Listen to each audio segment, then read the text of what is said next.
Simula na ngayong araw ang dry run para gawing iisa na lamang ang RFID sa mga expressway sa bansa. Balitang hatid ni James Agustin. Dalawang RFID sticker na nakakabit sa minamanehong kotse ni Richard. Araw-araw siyang dumaraan sa South Luzon Expressway o SLEX patungong Laguna at kung minsan naman ay sa North Luzon Expressway o NLEX. Kaya para sa kanya, mas maganda kung iisang RFID na lang ang gamitin para sa lahat ng expressway. Mas maganda sir, isang card na lang lahat talaga. Para kahit saan ka dumaan, pwede na yung isang card na lang, din na yung papalit-palit na RFID.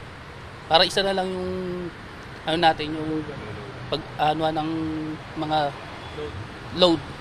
Ganito rin ang pananaw ng close van driver na si Daniel. Dahil iba't ibang lugar ang kanyang pinupuntahan, sinisiguro niyang sapat ang load ng dalawang RFID. Mas maganda na siguro pag-iisahin na lang.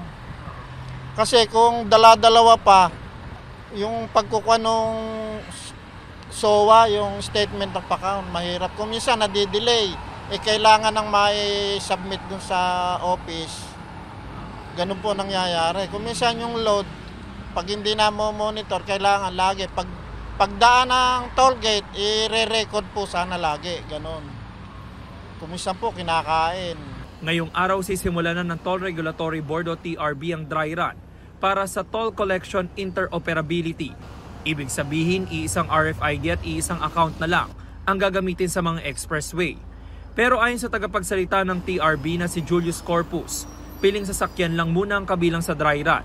Isasagawa ito sa NLEX, SLEX, Skyway, Manila-Cavite Expressway at Cavite-Laguna Expressway.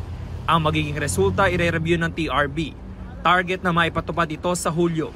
James Agustin, nagbabalita para sa GMA Integrated News. Kapuso, para sa mga maiinit na balita, mag-subscribe sa GMA Integrated News sa YouTube. Sa mga kapuso naman abroad, subaybayan nyo kami sa GMA Pinoy TV at sa www.gmanews.tv.